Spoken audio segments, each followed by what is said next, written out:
You're listening to the Author Stories Podcast, bringing you the story behind the stories and the storytellers. Margaret White, Terry Brooks, Sheena Kamal, Matthew Quick, JT Ellison, Walt D. Williams, Brad Ford, Corey, Dr. O, Brandon Sanderson, Robin Mott, Ernest Klein, Jim Butcher, Sherwin Harris. Visit hankgarner.com for archives of all the shows. Today's guest is... Well, thanks for joining me again for the Author Stories Podcast, where I bring you the story behind the stories and the storytellers. Today, I am super excited to have two of my favorite authors on the show today, Nicci Gerrard and Nicci French, who write together collectively as Nicci French. And if you are a thriller, a crime fiction lover like I am, then you know exactly who Nicci French are. And I'm sure that you have a number of their books on your bookshelf like I do. Welcome back to the show, guys. Lovely to be here. We're really pleased to be here. Thank you for having us. I'm super excited. You know, we were just talking before we came on the air that this is something I look forward to each year. And I consider you guys part of the Author Stories family. And, you know, even though we talk once a year or so, probably, it's just fun to catch up and to see what's going on in the corner. You're in your corner of the world each year. Well, we feel just the same. We do. We're glad. You know, we were talking for a second, recording about 2020 and this weird year that's been going on. And I talked to a lot of authors, and I've gotten some interesting feedback from them because, you know, authors are a strange sort. Usually we tend to spend most of our working hours alone in an office and with our computers or our notepads or whatever it is, and, you know, collecting thoughts. And so we're not necessarily a social group, you know, during working hours. We'll just put it that way. But something strange has been going on in 2020, especially with a global pandemic and lockdowns and all of that. And whereas you would think that authors wouldn't necessarily be affected from this because of the nature of the way we work, it's been affecting people differently. How about you? How about you two? What has you know, this situation we're going through, what is it? Has it made any differences in the way you work or how you approach storycraft? Well, it's been a bit complicated. I think because, as you say, in a certain, it's just we live. Nicki and I live in lockdown all the time, right. and we were able to we sort of carried on writing in certain ways. And actually, for me, Nicki will say something in a minute, maybe. But personally, the first 4 months or so, we had all our family around us. We live in this quite big house out in the countryside, and there were 9 of us, and there was a kind, for 4 months we were just locked in, and there was a kind of adrenaline about it. It was quite exciting, and, you know, it was complicated and emotional, but quite exciting. And I think for me, and I think this is true of a lot of people over here in the UK, it's almost the hard bit is now when it started to fall apart and people aren't quite sure what the rules are, and we feel, can we go on for another year like this? You know, so I think that so it's been a real roller coaster, actually. Also, I feel immensely conscious that, you know, me and Sean, we're one of the lucky ones. You know, we still have our work, we have a lovely house to live in. We don't have the anxieties and the terrors that so many people are having at the moment. Nevertheless, there is a sense of a dread in the world, I think, or something, you know, maybe anxiety, maybe dread is too big a word for it, but it's very hard not to feel that and not to be aware of suddenly how vulnerable everybody is and how precarious people's lives are. And that has, you know, if you're a kind of sentient human being, that has to affect you. That has to affect the way you're thinking about yourself in the world. Also, I'll say one more thing. Nicki and I, we made this vow a few months ago. We're absolutely not going to write a COVID thriller. I think there must be. I think publishers and agents around the world must be dreading all the people sitting around writing their stories about a group of people who are sort of suddenly locked in for COVID, and suddenly someone's murdered, and who did it? You know, I think one of the things about us is I think we're going to not want to read lots of books about COVID and see lots of films about COVID in the next 2 years. So on the other hand, but I think it'd be very strange if writers kind of weren't affected in the way that they wrote by what's happened. How can we not be? But how that will then work itself into what they write, that's anybody's guess. It'll probably come in strange ways. Well, that was going to be my next question is, do you feel like, some of the things we're experiencing will seep into your writing? And I absolutely agree with you, Sean. I don't want to see a COVID lockdown thriller, but it does make me wonder if we won't see coded messages, if you want to put it that way, seep into storytelling. And is this scenario that we're reading, is this just what we've experienced couched in a different kind of story? It's going to be interesting to me to see, how people process this, because we all process things through our writing. I mean, I don't think there's any secret to that. But it's going to be interesting to see if people are able to pull it off and in a way that's palatable to readers, because nobody wants to relive 2020. I'll tell you that. That is certainly true. And that thing about that kind of collective trauma that we're all living through, all the kind of the sense of our own vulnerability, which we might not have faced up to before, or the sense of the body being dangerous and contagious, the kind of prohibition on touch, who knows how that will come about. Our agent actually told us that one of the things that publishers were receiving, along with COVID novels, was Zoom novels. I've seen a couple of those already. But more in a way, to go slightly out of our genre, think of the craze in the last decade or so for zombie things, like The Walking Dead.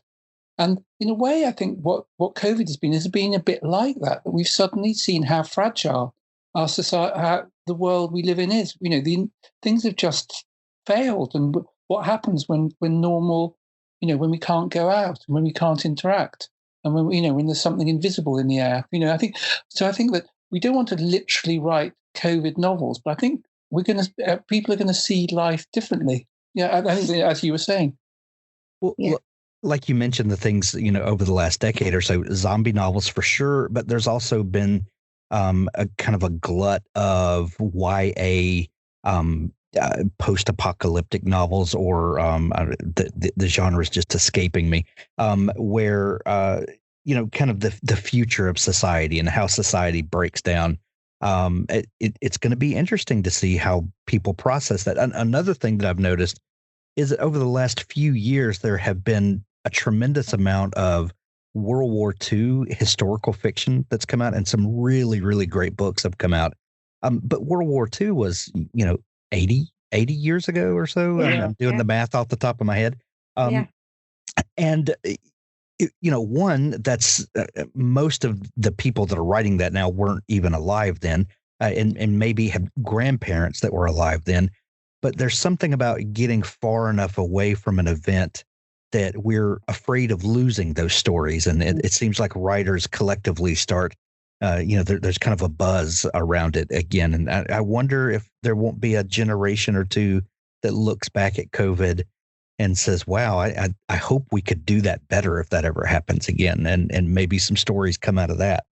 I think that's right. I think it takes time. And that's so interesting, because the World War II movies and stories that have been coming out, it seems to me that that's a lot of that's about you. I'm sure you're right about hanging on to stories, but also you can couch that in heroic terms, people doing the right thing. I mean, at the moment with COVID, there are lots of very unheroic things that are going on, aren't there? And it's like about mess and uncertainty. And we're in it, so we can't see the shape of it. We're just pressed up against it in all its uncertainty and grimness. And we don't know how it's going to end. Yeah, oh God. Oh dear. And the one thing about World War II is that there was a bad guy that you could point to. And of course there was all sorts of gray issues, in World War II. Obviously there were, but it was more of an us versus them sort of feeling. And COVID is not like that at all. There's really no boogeyman over in the corner that we can all, gang up to try to take on. Well, some people disagree, of course. We've got the China virus. Yeah, true. But even that's interesting because that's an example how we have this impulse to try and find someone to blame. It's really hard. And we talk about it in the language of war, don't we? Kind of fighting this battle. But I think the whole thing about kind of climate change and kind of despoilation of the natural world comes close to that, which is like kind of apocalyptic times, because there is a sense that the world, nature is almost turning, we've done so many bad things to it, and now it's turning against us. Exactly. It's gonna be interesting to watch. We'll just put it that way. Well, you guys have a new book out, House of Correction. How many novels does this make for you now that come to market? Of a number. I've lost count years ago. This is our 23rd Nicci French novel. And before saying anything else about it, we've sworn not to write a coronavirus novel. But in a sense, this is written. We wrote it long before COVID-19 was even a kind of shadow on the horizon. But this is our lockdown novel. Well, there's that's another thing that's come up is that we see stories that are coming out that, like you said, were written long before this happened. But it's almost like the things we're going through, we had already feared about, or we had already had trepidation over, what would happen if these sorts of things happen. It's interesting to see those things come to light as well. Well, we knew it was coming, actually. Nicki and I actually I don't know why we did this, is out of some masochism, but last night we watched the Steven Soderbergh movie Contagion, which was made in 2011 and is about a pandemic. And it is one of the most eerily prescient works of art I've ever seen. It's talking, this film that's talking about our numbers and social distancing and, and the kinds of panic and of trying to get people wearing masks. It was really, that's one of the strange things, which I think one of these people will look back on. So we seem to have drifted back into COVID. The last thing I'll say is, I think one of the people will look back in is that it would be an example of everyone knew it was coming. The scientists didn't know, the epidemiologists have not, in the last 10 years, we're not saying, oh, it might happen. They're all saying it's only a question of when it happens. And it's fast. I think lots of writers there's been something in the air because we knew there's been a feeling of dread, I think, for the last 10, 15, 20 years. So I know that you guys have an interesting way of working together, and I've met co-writers who literally sit side by side at a desk, and they're hovered over one computer, and one person is pointing out, oh, type this, and the other creates a sentence, and they're kind of editing together, and it's an interesting way of putting two heads together. But I know that you guys don't work that way, and I think there's a video on YouTube, Nicki, where you show off your writing space, which is at the top of your house, and I think at one point you say, this is as far from Sean's writing shed as a guy could physically get. It's true. So you guys have your own writing spaces, and you trade the manuscript back and forth. Has this lockdown area or this lockdown era that we're going through, has that affected the way that you work together? No.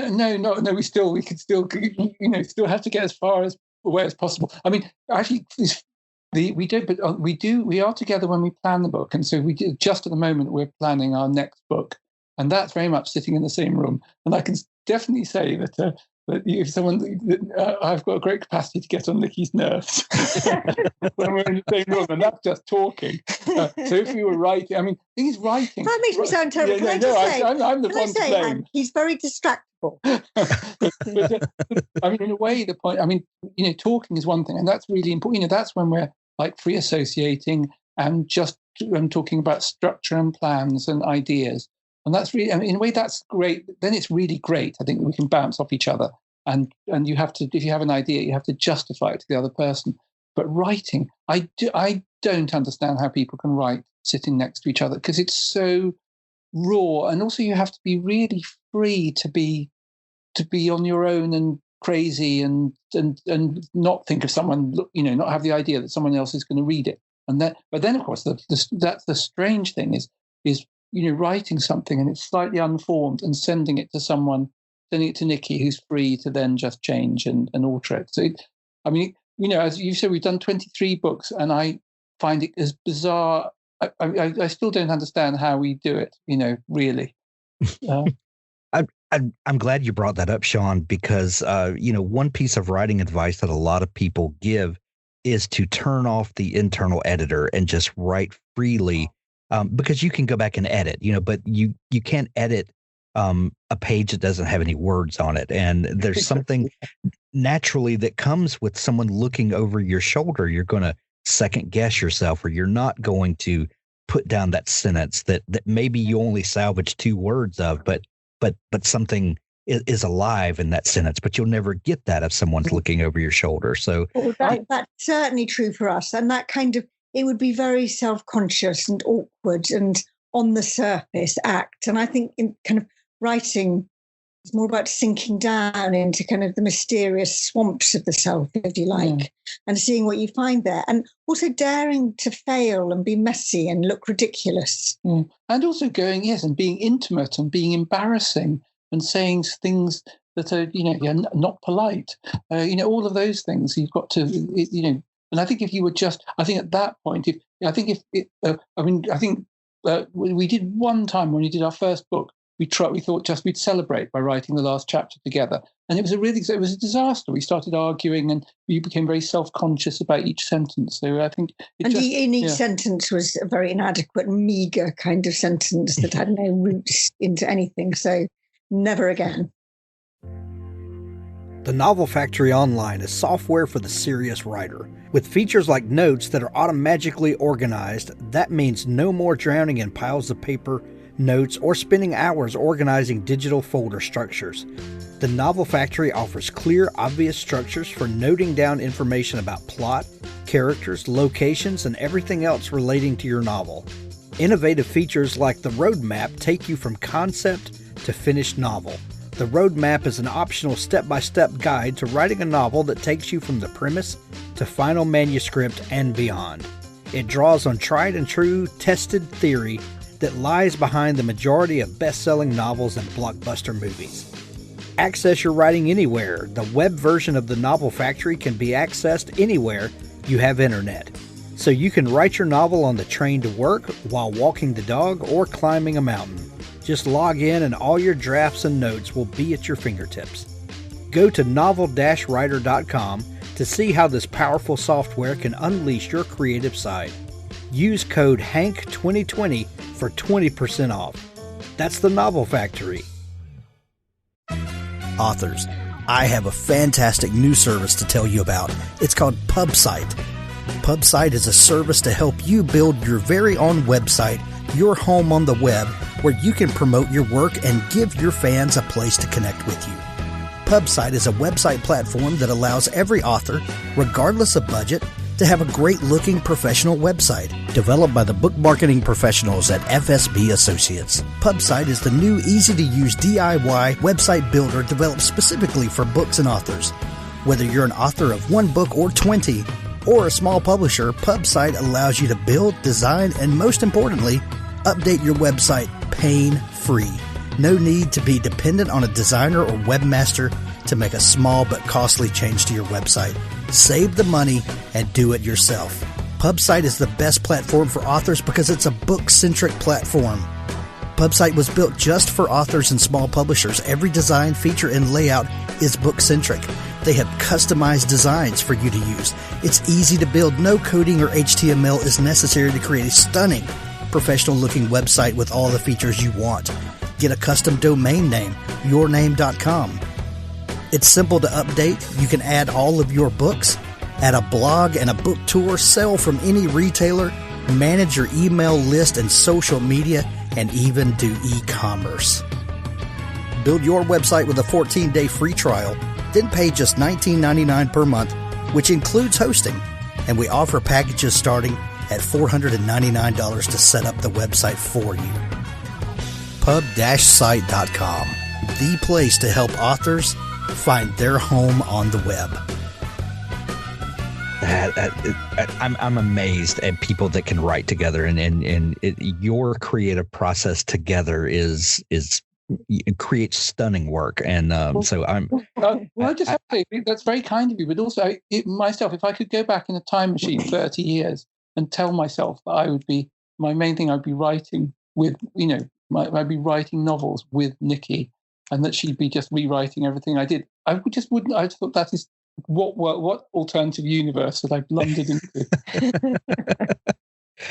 So the last time we talked, Frida Klein was over. That one of the best characters in recurring fiction that I know of. Frida was this amazing force of nature, almost that occupied 7 novels by you guys.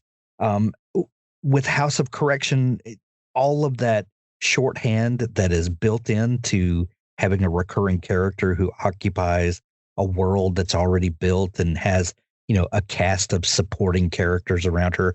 All that's off. All bets are off, and the slate is completely clean. Where did the first idea for this story come from? Oh, well, it's really interesting. Or interesting to us. Often the basic idea is very simple and almost abstract. We sometimes like to set ourselves a certain kind of challenge. We say, what if we did this? Could we get away with this?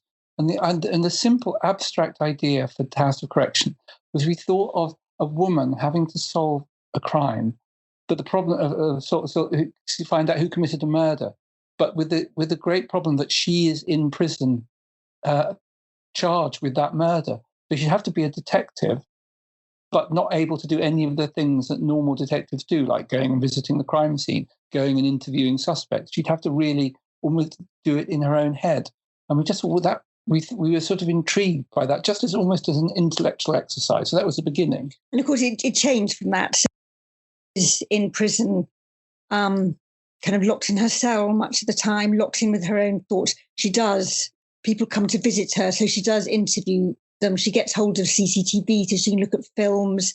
And then we do break her out of prison in order to allow her to go into the court. Well, not break her out. We don't break her. We break her out. She doesn't break her out, but we do break her out. We know. So it's almost like it's almost a novel in 3 acts. The first act is of her being in prison in the depths of despair and helpless. The second act is her being in prison, fighting for herself and fighting both to get herself out of prison, but also to get herself to rescue herself from herself, if you like. And the third act is a kind of courtroom drama when she has to defend herself in court. Yeah, because we meant that one of the things we also thought about for this book is that Tabitha, the main character, we wanted to start her at absolute rock bottom and then make things worse for her. And she's there she is, accused of murder, deeply depressed, can't even remember if she may have done the murder. And then she discovers her own defense, her own lawyer doesn't believe her, thinks she did it. And so she then, in a kind of fit of madness, fires her lawyer and elects to defend herself, which is generally a very, very bad idea. And then she, at that complete low point, she has to try and come out from the dark into the light. And we wanted to write a novel that was both very harrowing. I mean, she's depressed, she's in prison, she's charged with murder. Things couldn't be worse. And yet we wanted also to have a novel that is full of kind of energy and zest. So we have our main character, Tabitha. Although she's a depressive, she's also stubborn, kind of fighter character. She's like a witch and an outsider, and she's a loose cannon. And so we kind of put her inside these very kind of tight settings, a prison, a theatrical, formal courtroom, and then we let her run amok, if you like. There's an old saying, and I'm going to butcher it, I'm sure, because I'm not going to look it up while we're talking, but something to the effect of the person that decides to defend themselves in court has a fool for a lawyer, or something to that. Something to that effect. When you say that you start her on in a bad situation and then only make things worse for her, was that a challenge to think of, to take this very vulnerable character and and just do the worst things to her, and then set her up for what seems to be utter failure. Well, if I were going to give advice to anyone thinking, especially if you're writing thrillers, but I think it applies to almost all kinds of fictional storytelling. There's a real danger as you create. I mean, Tabitha, we kind of by the end, can't speak for readers, but Nicki and I, we fell in love with her as a character. And you do sort of love your characters, and there's a real danger that you think, oh, they're like your children, and you want to make it easy for them and give them a good time. And what you're creating drama, and what you have to do is throw obstacles, throw obstacle after obstacle in your beloved character's way, and just make things difficult for them. Sometimes you can feel like a real cruel, vengeful God, like tormenting this person. But it was sometimes it felt terrible, this poor woman, and we were making things worse and worse. But it was crucial to the story. But also at the same time going alongside that, or kind of following on from that. So we did kind of, there are lots of impediments that we put in Tabitha's way, and she does rise to the occasion, I would say. But also, we envisaged it by the end as a novel that's about recovery, about her own recovery. So at the beginning, she's someone who's deeply damaged by things that have happened to her in her past, and deeply locked into herself. And partly the novel is about her fighting to get free of that. So we hope that, like us, the reader will be kind of cheering her along the way by the end. I've heard someone say before that you should take your character, stick them in a tree, and then set the tree on fire. That's good. Alfred Hitchcock said the secret of doing a thriller was to take a beautiful woman and make her suffer. Well, and he was absolutely right. What is it about, taking a character to the depths of despair? Why do we as readers, why do we lock on to stories like that? Why are we intrigued by watching someone suffer, or is it not the suffering, but the hope of the overcoming the suffering that we're looking for? Well, I think it's both of those things. I mean, there is something.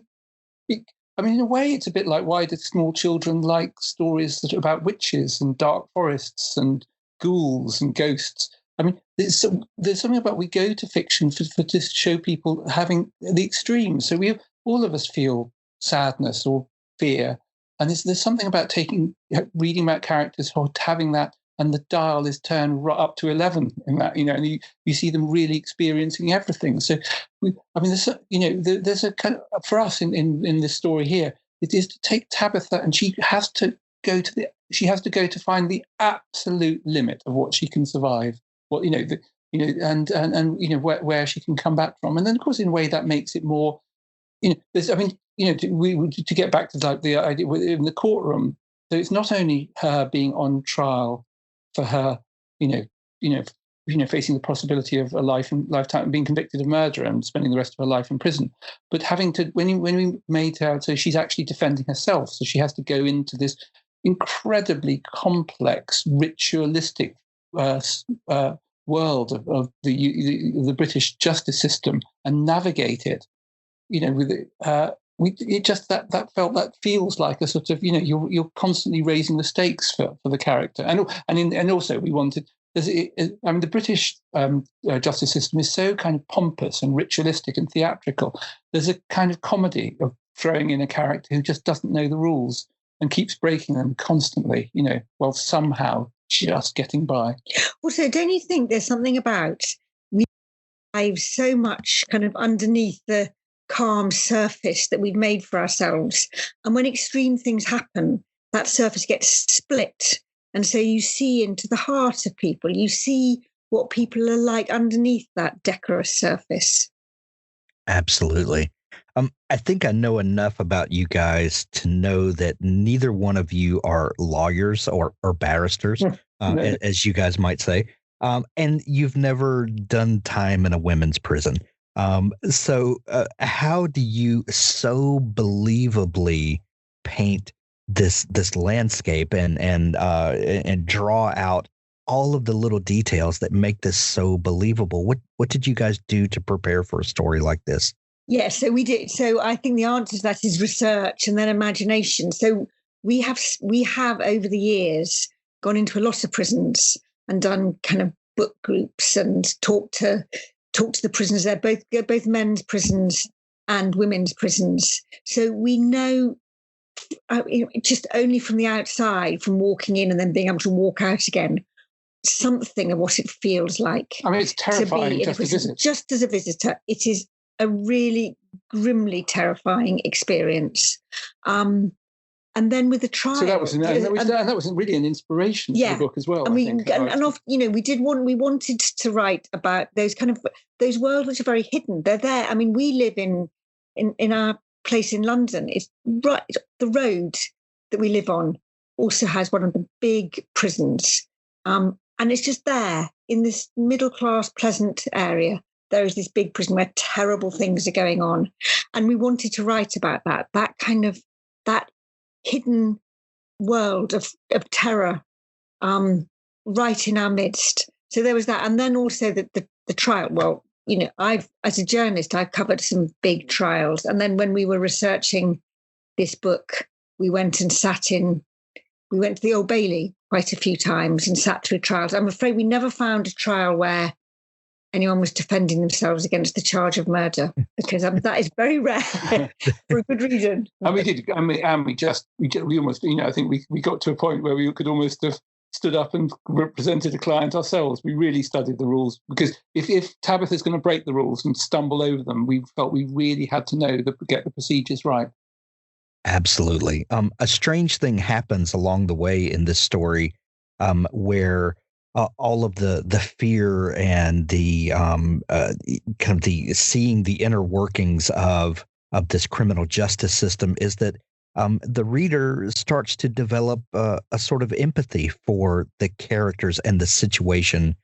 Was that something that you kind of predicted for yourselves from the beginning, that we would this would be an expose of sorts of maybe not necessarily the failings of the system and how people navigate that, but that we would connect so closely and deeply with these characters and what goes on in situations like this? Oh wow, absolutely. I mean, people in prison, they're people, and often we like to dehumanize and therefore be able to ignore people in prison. They're people, and mostly they're people who are poor and who've had a really bad deal in life. And there they are, and then they're horribly punished. And the prison system in the UK is scandalous, I think. And far too many people are in prison. And in women's prisons, far too many women are in women's prison, because mostly they're not a danger to other people. They're more a danger to themselves. Yeah, I mean, we absolutely. I mean, with Tabitha, we wanted to take someone who's like a difficult at the beginning, is a difficult, awkward character to like, and gradually, we hope that people would come to like her or love her. But always the main thing is that you want it to be an absolutely gripping story, and trying to find did Tabitha do it, and if she didn't do it, who could have done it? Because it does seem that no one else could have. But by the way, part of what we hope is gripping about it. People come away feeling there is something, the horror of what we subject people to in prison, this kind of terrible work in our society that we try not to think about. And also the terrible failings of the justice system, which I think applies, actually, in this particular specific thing, I think is even worse in the United States than in Britain, which is where prosecutors actually almost force innocent people, or possibly innocent people, to plead guilty by threatening them, saying, well, if you plead, if you plead guilty now, you'll get a very shorter sentence, whereas if you go to trial and get convicted and take the risk of getting convicted, you'll get a life sentence. And that form there's often a terrible temptation for innocent people to plead guilty, because the risk is so high of what happens if things go wrong in court. And so we wanted to, and that becomes a matter, we hope, of suspense in the book about, there is a constant temptation for Tabitha just to plead guilty, because the risks of being convicted are so high. But lots of people face that in the justice system. Well, and before people get the idea that this is just a heady treatise on the state of criminal justice. This is a fantastically entertaining read that you will be flying through the pages trying to figure out what happens next. Very kind. When you're dealing with a character like Tabitha, who is a little bit unlikable, in the beginning, and you said your goal was to make readers fall in love with her along her journey. How do you deal with risking losing the reading audience by making her so kind of precarious and in the beginning before you can build that love for her? How do you hook the readers into going along for the ride with a character they may not like from the beginning? Well, I like Tabitha from the very beginning. But we make her difficult. She's difficult, but I think kind of she's her own person at huge costs. She's her own worst enemy as well, and she's very vulnerable, and she's an outsider. And I think that people can put up with a lot in their characters if they believe in them, and if they can feel somehow intimately connected to them, and kind of come to understand that. I think that.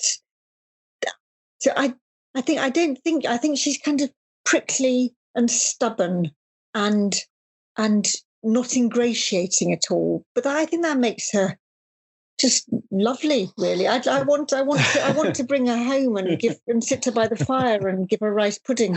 Well, we didn't. Unfortunately, we gave her a much harder time. I mean, I would say that there's something about, we create this character, and gradually everyone is against her, and she doesn't give up. She's a fighter, and there's something I think in the way you're on the side. Someone who just won't lie down and will. And she won't give in, and I think gradually you just, as she, finds the kind of resources going into this court, halfway through the book with everyone against her, and it seems like there's no way through. And I feel that we feel it's something we want to, we want to be on someone's side like that. I hope. Yeah, she kind of represents the powerless against the powerful. I think that's a great way to sum it up. The new book is called House of Correction, a fantastic read. If you are looking for a thriller, for some of these sort of gloomy fall evenings that we see ourselves settling into, this is a book that you must have on your bedside reading table. House of Correction. Available everywhere today. Happy launch day, Nicki and Sean. Just right back to talk to you. Thank you. Absolutely. So I know you guys said that you're starting on a new book here, and you're kind of in that brainstorming phase. Is there another book in the chute for coming out soon? Yeah, we've finished the book after House of Correction.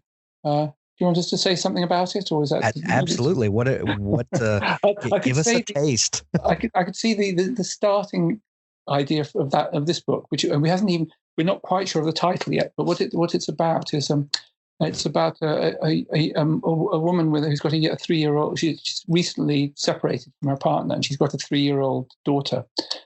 And this little girl comes back from play school, and she's done a drawing which suggests that she's witnessed a crime. In fact, it seems to be a drawing of a murder, but the mother can't find out where there doesn't seem to have been a murder. So the question is it just a drawing, or is there a real crime? And a spoiler alert: being a Nicci French book, there is a real crime. I love it. I cannot wait for that one to come out, and I know you guys will join me again to talk about that book when it comes out. We'll look forward to it. House of Correction, available everywhere now. There's a link to it in the show notes of this episode. Sean and Nicki, where can people find you online if they want to dig into your massive back catalog and dig through all the great stuff that you guys have done? Well, the easiest way is just we're on Twitter. And then you can find everything through Twitter. Excellent. We'll put links there to that as well. Nicki and Sean, thank you so much for taking time to come back on the show with me today. Thank you. That was a real pleasure. Lovely to talk to you again. Next year. Do you want to get paid to write stories?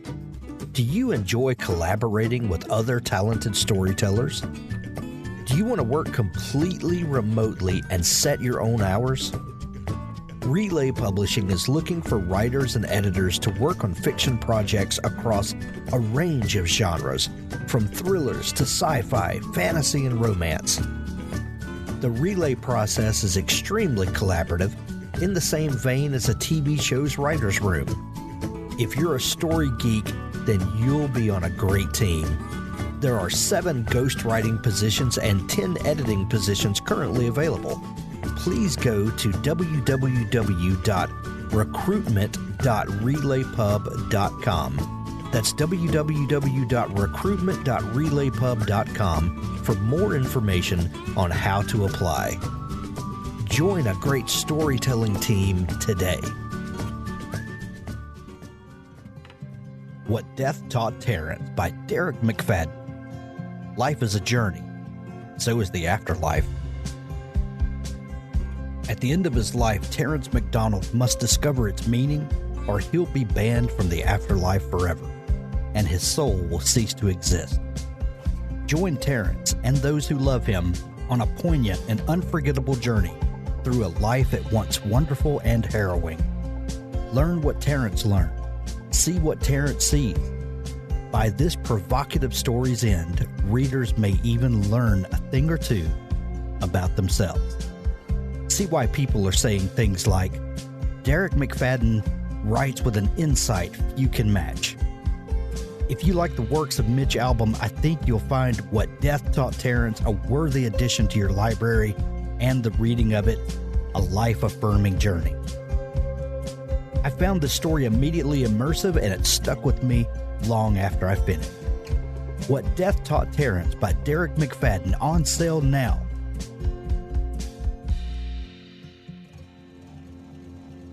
Invasion Day, the first book in the They Came for Blood series by Scott Moon. David Osage is a dangerous man with a complicated past, but these days he's just trying to keep his head down, driving big rigs.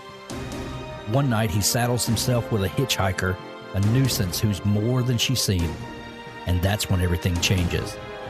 No one was ready for an alien invasion. Death is raining from the sky, and the only questions left is, do you run, fight, or submit? For David Osage and his family, answering is as easy as giving the alien invaders the finger. Grab Book 1, Invasion Day, in the They Came for Blood series, and then follow it up with Book 2, Resistance Day, and Book 3, Victory Day. Available at Amazon.com.